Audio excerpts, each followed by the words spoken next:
A broken family.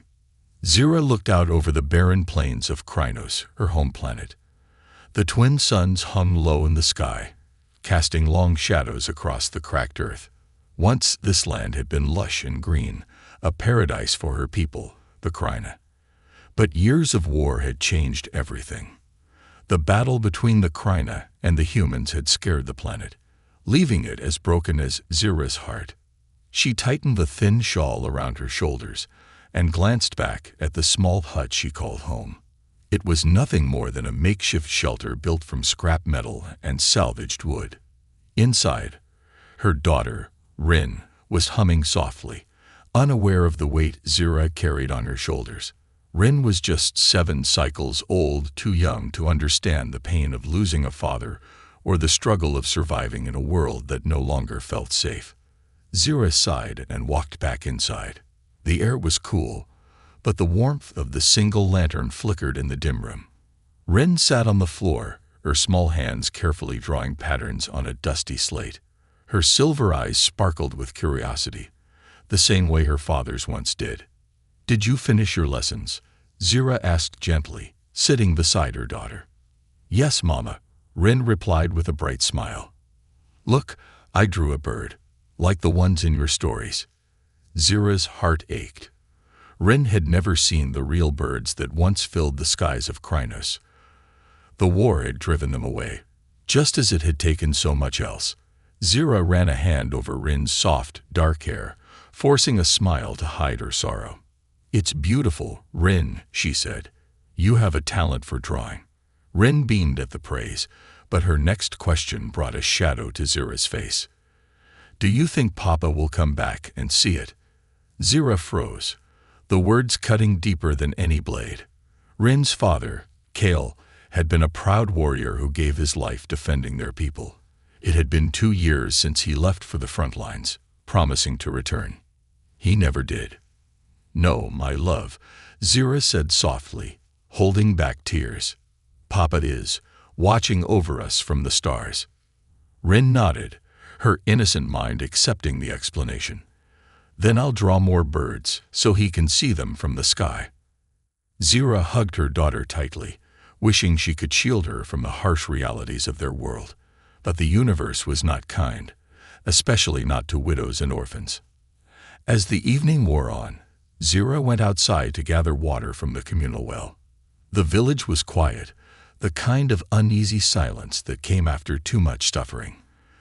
The other Kryna avoided her, whispering behind her back. Some blamed her for Kel's death, saying she had brought bad luck. Others simply pitied her, which was almost worse. While filling her container, Zira overheard snippets of conversation from a nearby group. The words made her blood run cold. "Humans landed near the eastern ridge," one Kryna said in a hushed tone. "A warship. Are they here to finish us off?" Another whispered, fear evident in their voice. "No one knows," the first replied. "But we can't trust them. Not after what they've done." Zira's hands trembled as she gripped the container. Humans. The very name sent a wave of anger through her. It was their war machines that had destroyed her world, their soldiers who had taken Kale from her. Now they were here again, and she couldn't understand why. Carrying the water back to her hut, Zira tried to push the thoughts aside. But as night fell, she couldn't sleep. What if the humans brought more violence? What if they threatened Rin's safety? Her daughter was all she had left, and Zira would do anything to protect her. The next morning, the village was abuzz with news. A human ship had landed nearby, and its crew was requesting a meeting with the Kryna leaders. Some believed they were here to make peace, while others suspected a trap. Zira stayed away from the commotion, focusing on her chores. But as the day went on, Rin grew restless. "Mama, can we go see the humans?" Rin asked excitedly. "I've never seen one before." "No," Zira said firmly, her tone leaving no room for argument. "Humans are dangerous. Stay away from them." "But why?" Rin pressed, her innocent curiosity shining through. "If they're bad, why did Papa fight with them?" Zira paused, the question catching her off guard. She had never explained to Rin the complexities of the war, how some Kryna and humans had fought side by side against a greater enemy. To Rin, the world was simple, good and bad, black and white. But Zira knew better. Sometimes people fight because they believe they're doing the right thing, Zira said finally. But it doesn't mean they're not dangerous. Rin seemed to accept the answer, but Zira could see the wheels turning in her mind. She only hoped her daughter wouldn't do anything reckless. Deep down, though, Zira had a feeling that their lives were about to change. The arrival of the humans was not a coincidence, and she couldn't shake the sense of unease that settled in her chest. As the sun set, Zira stood outside her hut, staring toward the horizon where the human ship had landed. She didn't know what the future held, but she made a silent promise to herself and to Cal's memory. No matter what, she would protect Rin, even if it meant facing the humans herself. The human warrior. The next day dawned with an air of tension. Zira could feel it in the sharp whispers that passed through the village and the wary glances of her neighbors. She tried to carry on with her daily tasks, but the thought of the human ship nearby refused to leave her mind. What could they want? Why now, after years of silence? Her thoughts were interrupted by the sound of heavy footsteps. A group of Kryna warriors, armed with spears and wearing the traditional blue armor of their kind, marched toward the village square. Behind them, to Zira's surprise, walked a group of humans. They were tall, broad-shouldered, and covered in strange metallic suits that shimmered in the sunlight. At their head was a man with piercing green eyes and a scar running down his cheek. He carried no weapon, yet his presence was commanding. "Who are they, Mama?" Rin asked, peeking out from behind Zira. "Humans," Zira said softly, her voice tinged with both fear and anger. "Stay close to me." The man stepped forward, his boots crunching against the dry ground. His gaze swept over the gathered crowd, his expression unreadable. When he spoke, his voice was deep but calm, carrying an air of authority. "My name is Captain Jack Morrow," he said, addressing the Kryna elders who had gathered to meet him. "I come in peace on behalf of the United Human Colonies. We seek to open a dialogue and repair the wounds caused by the war." A murmur rippled through the crowd. Peace. After everything the humans had done, how could they speak of peace? Zira clenched her fists, feeling a surge of anger. She didn't trust his words, but there was something in his tone that made her pause. He didn't sound like the arrogant soldiers she had imagined. Instead, he seemed genuine. The Kryna elder, a frail but wise woman named Mela, stepped forward to respond.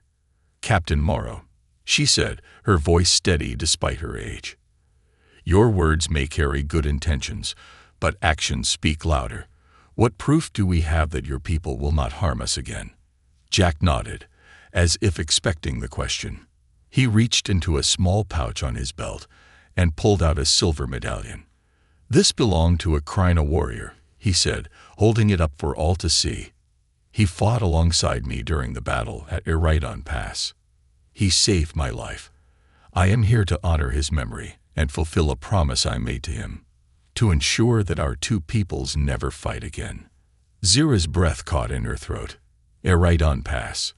That was where Cal had been sent, where he had. She shook her head, trying to suppress the wave of emotions threatening to overwhelm her. Could this human be telling the truth? Could he have known Cal? The crowd fell silent, the weight of Jack's words sinking in. Even Mela seemed taken aback. "You claim to have fought alongside our kind," she said cautiously. "But how can we trust you? Trust is not rebuilt with words alone." Jack met her gaze without flinching. "I understand your doubts, Elder Mela. That's why I'm willing to stay here, among your people, as a gesture of goodwill. Let my actions speak for me." The crowd erupted into murmurs again, this time louder. Some Kryna seemed intrigued, while others voiced their distrust. Zira felt her heart pounding. A human, living among them. It was unheard of. But Jack didn't seem fazed by the reaction. He stood tall, waiting for Mela's response. After a long pause, The elder finally nodded. "Very well, Captain Morrow. You may stay. But know this, if you bring harm to my people, there will be no mercy." Jack inclined his head in respect. "Understood." As the humans began setting up a temporary camp on the outskirts of the village, Zira couldn't shake her unease. She kept a close eye on Rin, who seemed fascinated by the newcomers.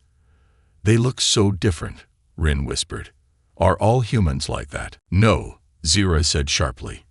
"And you're to stay away from them. Do you understand?"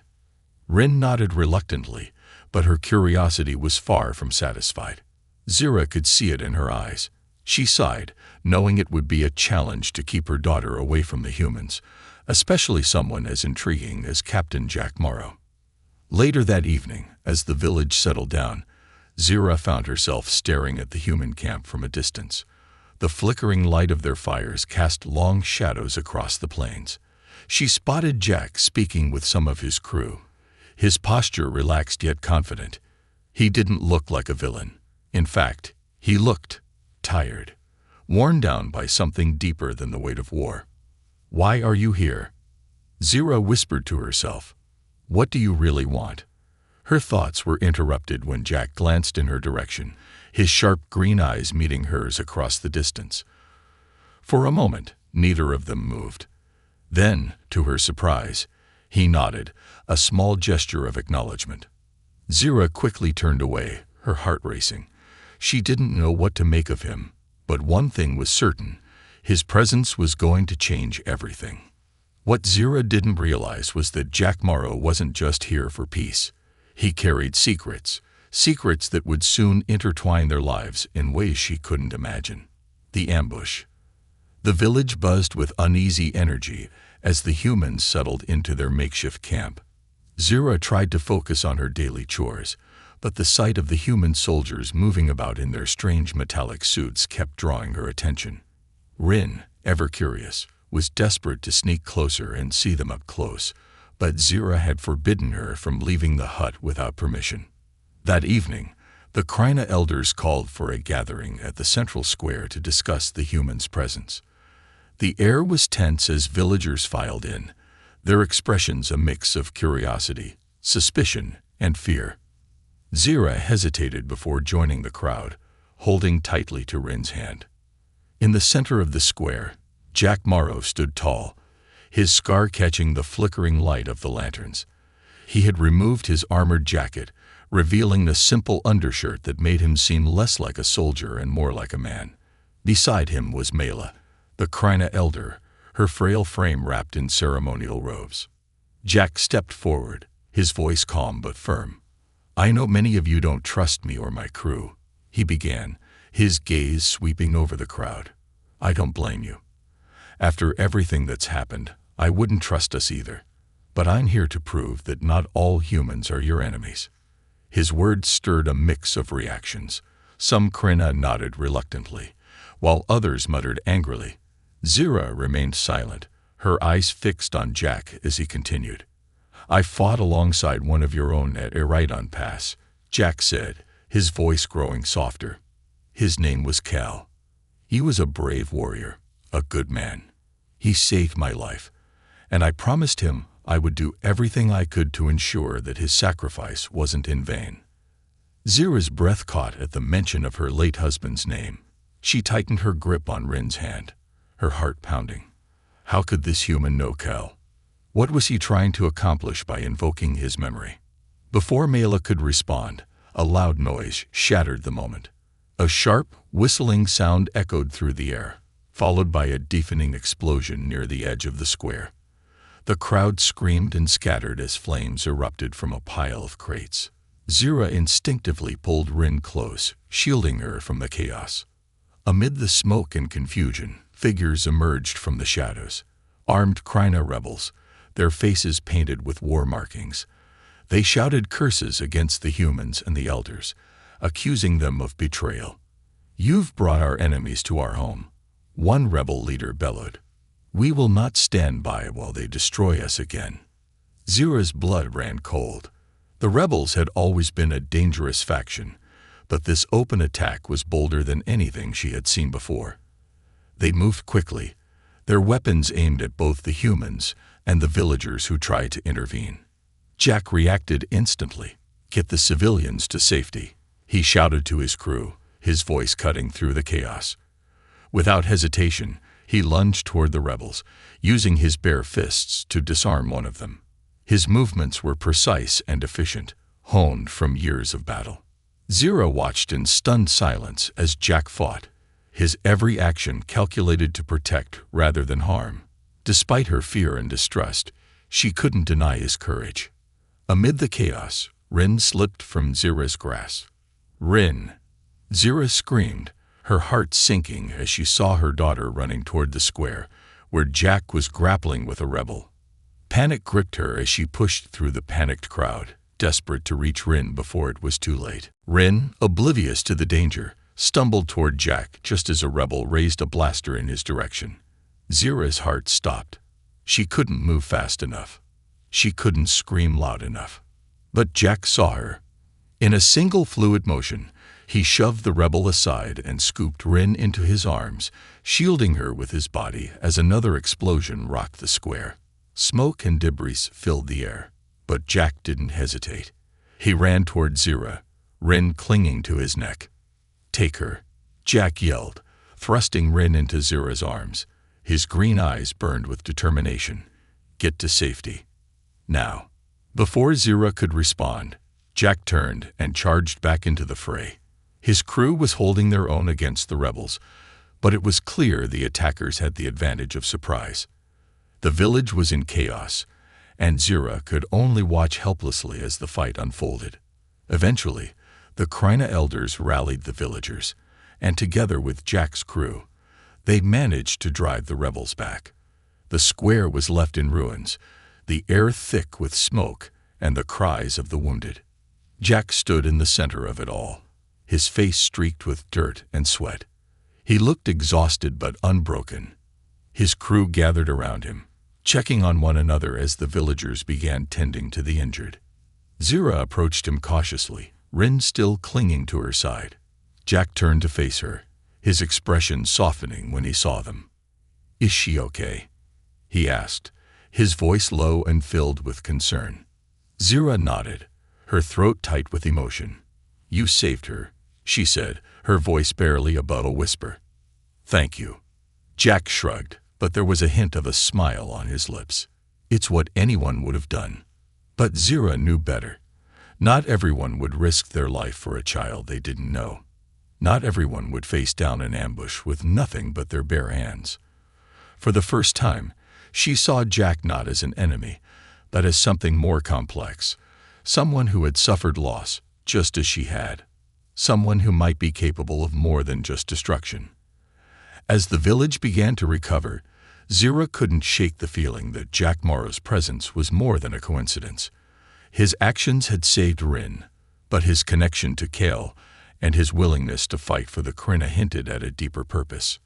And for the first time in years, Zira felt a glimmer of hope, a dangerous, fragile hope that perhaps, just perhaps, the future could be different. Healing and connection. The aftermath of the ambush left the village scared but alive.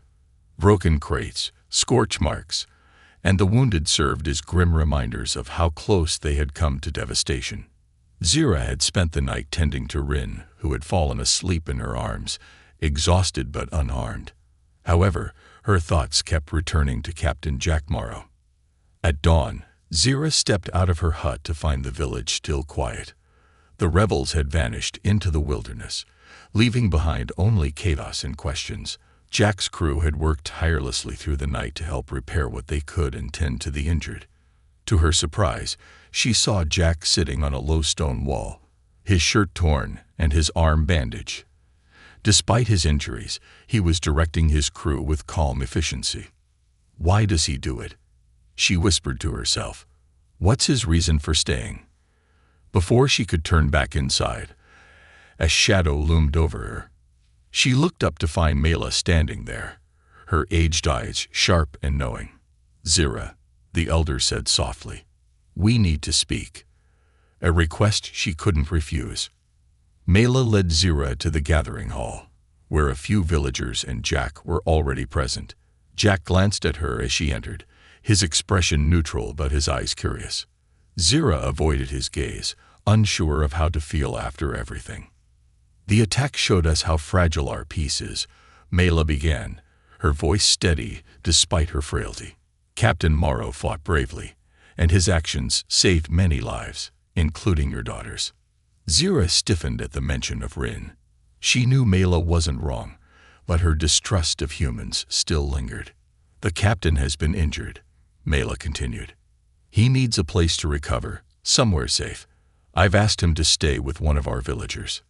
Zira felt a knot form in her stomach. The elder's gaze was now fixed on her, and Zira knew what was coming. "Zira, I am asking you to house him." The room fell silent. Zira's heart raced, and her first instinct was to refuse. A human in her home. It was unthinkable. But then she thought of Rin, of how Jack had shielded her daughter with his own body, and her resolve faltered. "Why me?" she asked, her voice trembling. "Surely someone else can." "Because you've suffered loss as he has," Mela said gently, "and because I believe you both have something to teach each other." Zira glanced at Jack, who was watching her with a calm, unreadable expression. "I won't be a burden," he said, his tone quiet. "If you agree, I'll keep to myself and help however I can." After a long pause, Zira finally nodded, though her heart remained heavy with doubt. "Fine, but only until he recovers. Under the same roof." Having Jack in her home was like living with a stranger who didn't quite belong. He was polite, even helpful, but his presence was a constant reminder of the war and everything Zira had lost. Rin, on the other hand, was thrilled. She peppered Jack with questions about Earth, his ship, and the battles he had fought. "Did you really fight alongside Papa?" Rin asked one evening, her silver eyes wide with wonder. Jack hesitated, glancing at Zira for permission. She gave a reluctant nod, and he began to speak. "Your father was one of the bravest people I've ever known," he said.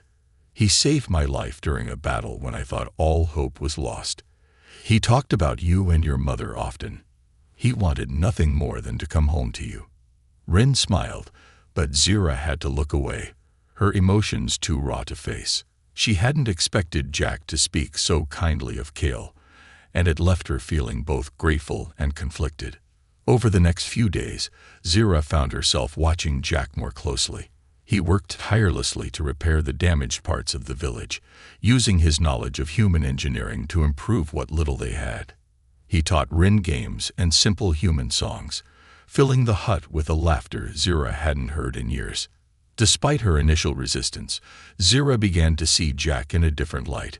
He wasn't the cold, ruthless soldier she had imagined. He was patient with Rin, respectful toward the Kryna, and surprisingly thoughtful. One evening, he brought back a bundle of rare herbs he had found while exploring the outskirts of the village. "These are good for healing," he said, handing them to Zira. "I thought you might need them." She accepted the gift with a hesitant smile. "Thank you." A fragile trust. One night, as they sat around a small fire outside the hut, Jack spoke about his past. He told Zira and Rin about Earth, his family, and the choices that had led him to join the war. His voice was tinged with regret, and Zira realized how deeply the conflict had scared him. "You've lost someone, haven't you?" she asked softly. Jack nodded, staring into the flames. "My younger brother. He was a soldier too. He didn't make it back." Zira's heart ached at his words. For the first time, she saw him not as an enemy, but as someone who had suffered just as much as she had. It was a sobering realization, one that began to chip away at the walls she had built around herself. An uneasy alliance. As the days turned into weeks, Zira and Jack settled into an uneasy rhythm. They didn't always agree, and there were moments of tension, but something unspoken began to grow between them. A fragile bond built on shared pain and a desire for something better. Zira still didn't trust Jack completely, but she couldn't deny that his presence had changed their lives. Rin adored him, and the village seemed to be slowly warming to him as well. But Zira couldn't shake the feeling that their fragile peace wouldn't last. For now, though, she allowed herself to hope. Perhaps Jack Morrow was more than just a soldier. Perhaps he was the key to healing not only her family but her entire world. The conspiracy. Zira couldn't shake the feeling of unease. Despite the outward calm in the village, she felt a storm brewing beneath the surface. Jack had proven himself invaluable in the weeks he'd spent living under her roof. He repaired the damaged water system, helped fortify the village's defenses, and even taught Rin how to craft small toys from scraps. Yet, Zira couldn't ignore the whispers among the villagers, or the way some of them glanced at Jack with suspicion. It was late one evening when Jack approached her, his face grim. "We need to talk," he said, his voice low. Zira set down the herbs she was sorting and motioned for him to sit. "What is it?" Jack leaned forward, his elbows resting on his knees. "I've been keeping an eye on the outskirts of the village. There's something off." "What do you mean?" Zira asked, her stomach tightening. "Supply movements. Unusual activity. Someone's arming the rebels with advanced human weapons. These aren't the scraps you'd expect them to have. It's coordinated." Zira's blood ran cold. Why would humans help the rebels? That doesn't make any sense. Jack's jaw tightened. Not all humans. A rogue faction. There are those who profit from war. Mercenaries, arms dealers, corrupt officials. Peace isn't profitable for them. Zira stared at him, struggling to comprehend. "You're saying someone wants to keep the war going, after everything we've been through?" Jack nodded. "I can't prove it yet, but I have a lead. I need to investigate, and I could use your help." The hidden camp. The next morning, Jack and Zira set out for the outskirts of the village. Rin stayed behind under Mela's watchful eye, though she protested fiercely. "Mama, I want to come," Rin had said, her eyes brimming with determination. "Not this time, Rin," Zira replied firmly. "You stay here where it's safe." As they ventured deeper into the wilderness, the landscape grew harsher. Jagged rocks and dry riverbeds stretched for miles, making it clear why the rebels had chosen this area as their base of operations. Jack moved with quiet precision, his years of military training evident in every step. Zira followed closely, her senses alert to every sound and movement. After hours of hiking, they spotted the camp. It was hidden in a canyon, surrounded by natural rock walls that provided excellent cover. From their vantage point, they could see Kryna rebels unloading crates of weapons from a small human shuttle. The crates bore the insignia of a human arms manufacturer. "Just as I thought," Jack muttered. "This isn't random. Someone's supplying them directly." Zira's heart sank. She had hoped Jack was wrong, but the proof was undeniable. "What do we do now?" she whispered. "We gather evidence," Jack said. "We need to expose whoever's behind this." As they watched, a figure stepped out of the shuttle, a human in a sleek black uniform. The man's face was obscured by a helmet, but his posture exuded authority. Jack stiffened beside Zira. "That's Colonel Riker," he said, his voice laced with anger. "He was a commander during the war. I thought he disappeared after the ceasefire." "Apparently, he didn't," Zira replied grimly. "Caught in the act." They crept closer, careful not to draw attention. Jack used a small device to record the scene, capturing Riker's interaction with the rebels. The colonel handed a datapad to the rebel leader, who nodded in agreement. "Payment received," the rebel leader said. "We'll ensure the humans don't get too comfortable here." Zira's stomach turned. The rebels weren't just fighting for survival. They were actively working to disrupt any chance of peace.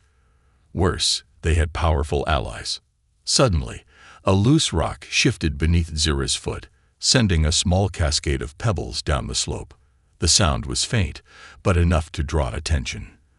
The rebels looked up, their weapons raised. "Who's there?" one of them barked. Jack grabbed Zira's arm. "Run." They bolted, the rebels shouting behind them. Blaster fire lit up the canyon as they sprinted toward the cover of the rocks. Jack led the way, his sharp instincts guiding them through the maze-like terrain. Zira struggled to keep up, her heart pounding in her chest. "This way," Jack called, pulling her into a narrow crevice just as a blast scorched the ground where they had been standing. They pressed themselves against the rock, holding their breath as the rebels searched the area. Minutes felt like hours, but eventually, the rebels moved on. Jack and Zira waited until the sounds of footsteps faded before daring to move. "That was too close," Zira said, her voice trembling. Jack nodded, his expression grim. "But we got what we needed." Unveiling the truth. Back at the village, Jack presented the evidence to Mela and the other elders. The recordings left no room for doubt. Humans were arming the rebels, and Colonel Riker was at the center of it all. The elders were horrified, but Mela remained calm. "This changes everything," she said. "If we expose this conspiracy, it could end the fighting for good, but it will make us targets." Jack nodded. "That's why we have to act quickly. Riker won't stop until he's exposed." Zira listened silently, her mind racing. She had never trusted humans, but Jack had proven himself time and time again. Now she realized he wasn't just fighting for his people, he was fighting for hers too. A dangerous plan.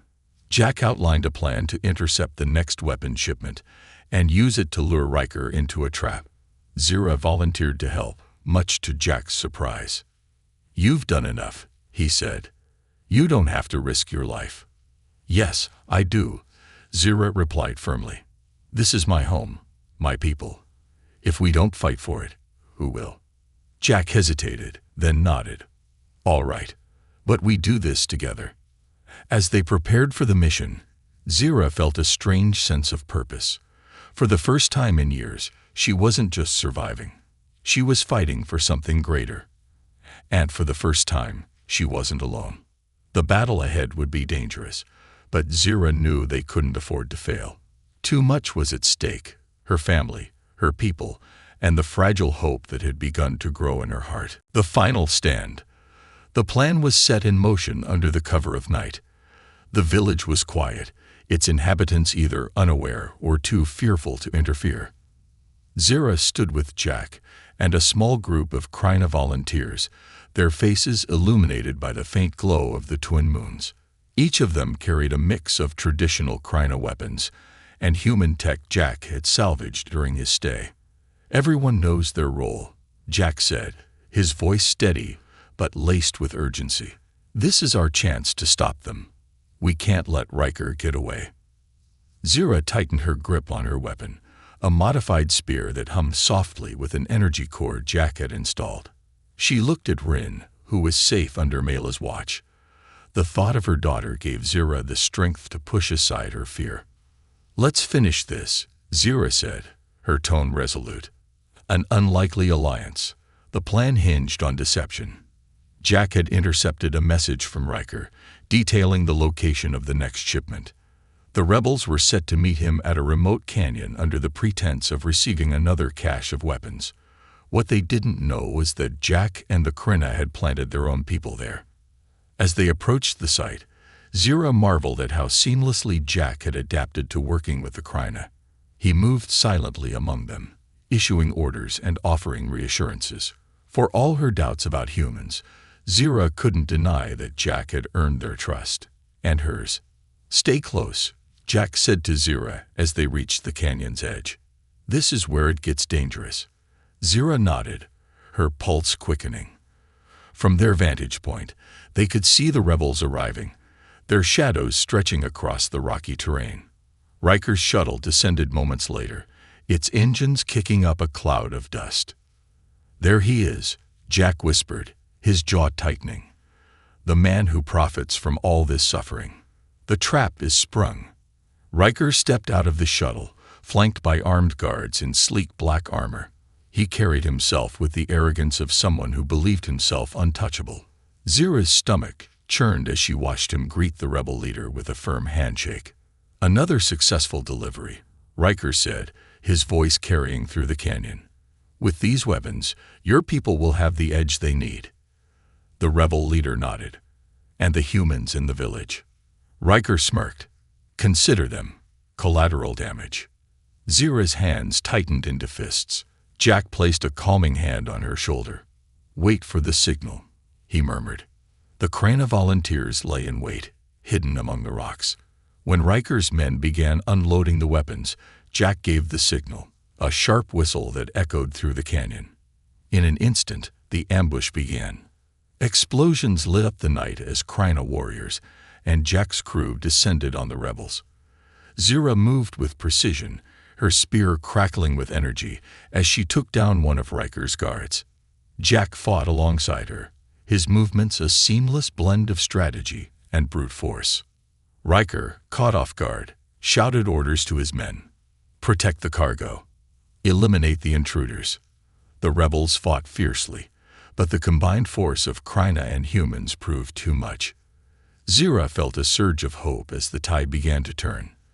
For the first time, they had the upper hand, a heart-stopping moment. In the chaos, Zira heard a familiar voice cry out. Her heart dropped as she turned to see Rin, standing on a ridge above the canyon. She had followed them, defying Zira's orders to stay behind. "Mama," Rin called, her voice filled with fear. Zira's blood ran cold. Before she could react, one of Riker's men spotted Rin and raised his weapon. Time seemed to slow as Zira screamed, running toward her daughter. Jack moved faster. He vaulted over a crate, firing his blaster with precision. The guard fell, but the commotion drew Riker's attention. The colonel grabbed Rin, pulling her close as a human shield. "Stand down," Riker shouted, his voice cutting through the chaos. "Or the girl dies." Zira froze, her weapon trembling in her hands. Jack stepped forward, his expression dark and unreadable. "Let her go, Riker," he said, his voice low but commanding. "This fight isn't with her." Riker sneered. "You're a traitor, Morrow. Helping these creatures. Do you really think you can stop me?" "I don't think," Jack said, taking a step closer. "I know. A desperate gamble." Zira's mind raced. Rin's life hung in the balance, and every second felt like an eternity. Then she saw it, a loose rock above Riker, precariously balanced on the ridge. If she could dislodge it, she might have a chance to free Rin. Jack caught her eye and gave a subtle nod, as if reading her thoughts. He raised his weapon, drawing Riker's attention. "You've already lost, Riker," Jack said. "Give up while you still can." "Not a chance," Riker snarled, tightening his grip on Rin. As Riker focused on Jack, Zira moved.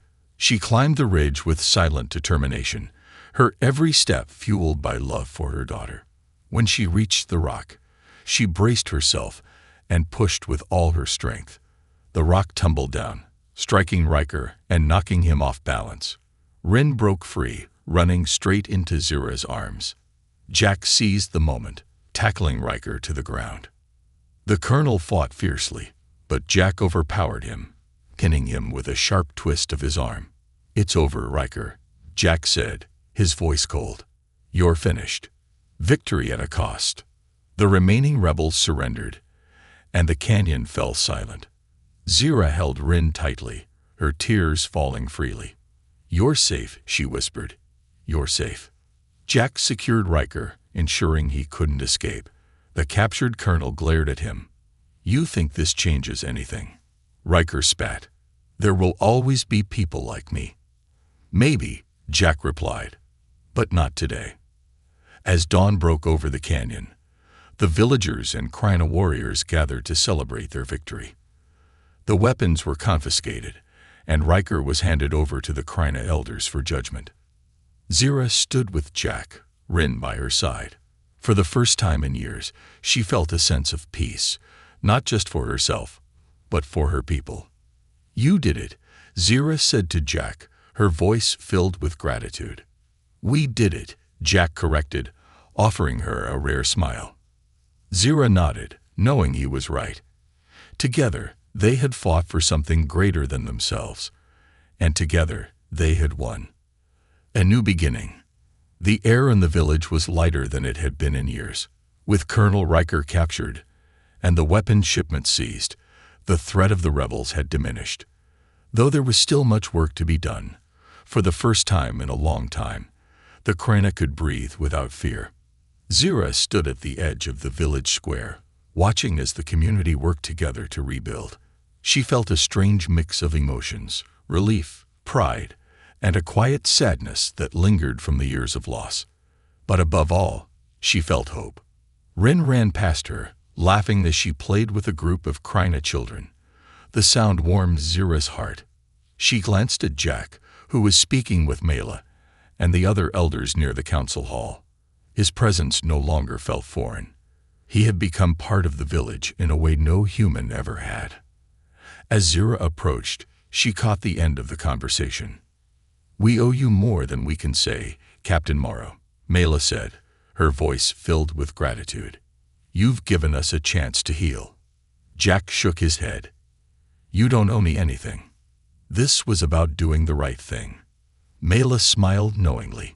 Sometimes the right thing comes with its own rewards. Jack glanced toward Zira, his green eyes softening.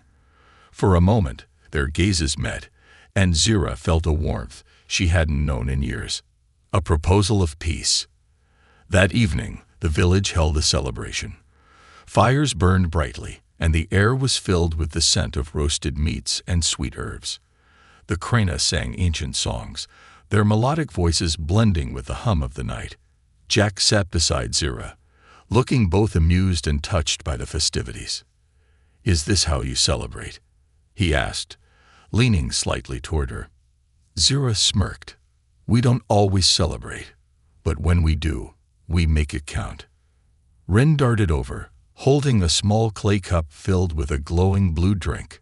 "Try this, Jack," she said excitedly, handing it to him. Jack accepted the cup, raising an eyebrow. "What is it?" "Just drink it," Zira said with a smile. He took a cautious sip and coughed, his face contorting as the strong, bitter liquid hit his tongue. Rin burst into giggles, and even Zira couldn't help but laugh. "It's different," Jack managed, setting the cup down. "Let's just say it's an acquired taste," Zira teased. As the evening wore on, the mood became quieter, more reflective. Jack and Zira found themselves sitting on the outskirts of the gathering, watching the flames dance in the fire pit. Rin had fallen asleep on a blanket nearby, her small face peaceful in the firelight. "You've built something beautiful here," Jack said softly, "despite everything." Zira nodded. "It hasn't been easy, but it's worth fighting for." Jack hesitated, then turned to face her fully. "I've been thinking. After all this, I don't know if I can go back to the colonies. It doesn't feel like home anymore." Zira's heart skipped a beat. "What are you saying?" "I'm saying I want to stay," Jack said, his voice steady. "Here, with you. With Rin, if you'll have me. A family forged in unity." Zira didn't know what to say. Her mind raced with memories of loss and grief, but also with the joy Jack had brought to her life in such a short time. He had risked everything for her people, protected her daughter as if she were his own, and shown her a side of humanity she had never thought possible. "You're serious?" she asked, her voice barely above a whisper. Jack nodded. "I've spent my whole life fighting, trying to find something worth holding on to. I think I've found it here." Tears welled in Zira's eyes as she looked at him. "Jack, I don't know what the future holds, but I do know I don't want to face it alone." Jack smiled, the weight of his past lifting from his shoulders. "Then we face it together." Rin stirred, waking just in time to hear the last part of their conversation. "Does this mean Jack is going to stay with us?" she asked, her voice filled with hope. Zira and Jack exchanged a glance, then nodded. "Yes, Rin," Zira said, pulling her daughter into her arms. "We're a family now." Rin beamed, wrapping her arms around both of them. "I always wanted a papa," she said softly. Building a future. Over the following weeks, Jack became an integral part of the village. He helped strengthen its defenses, taught the Kryna new farming techniques he had learned in the colonies, and worked to establish communication with human allies who shared his vision for peace. Zira found herself leaning on him more and more, not out of necessity, but out of trust. For the first time since Kel's death, she felt truly supported. Jack had not replaced her late husband. He had simply built a new space in her heart. One evening, as they watched Rin play under the stars, Jack turned to Zira. "Do you think Kel would approve of me?" Zira's eyes softened. Kel believed in people, even when it wasn't easy. "I think he would have liked you. And I think he would have wanted us to find happiness." Jack nodded, a quiet gratitude in his expression. "Then I'll do my best to honor his memory." A symbol of hope. The story of the Kryna and the human who stayed among them spread far and wide, becoming a symbol of what could be achieved when two worlds came together. Other villages began reaching out, inspired by the tale of Zira and Jack. Slowly, the fractures left by the war began to heal. For Zira, Jack, and Rin, life was far from perfect, but it was full of promise. They worked side by side to build a home where love and hope thrived, proving that even in the shadow of war, something beautiful could grow. And as the stars shone brightly above them, Zira knew one thing for certain: this was only the beginning. Together, they would create a future worth fighting for.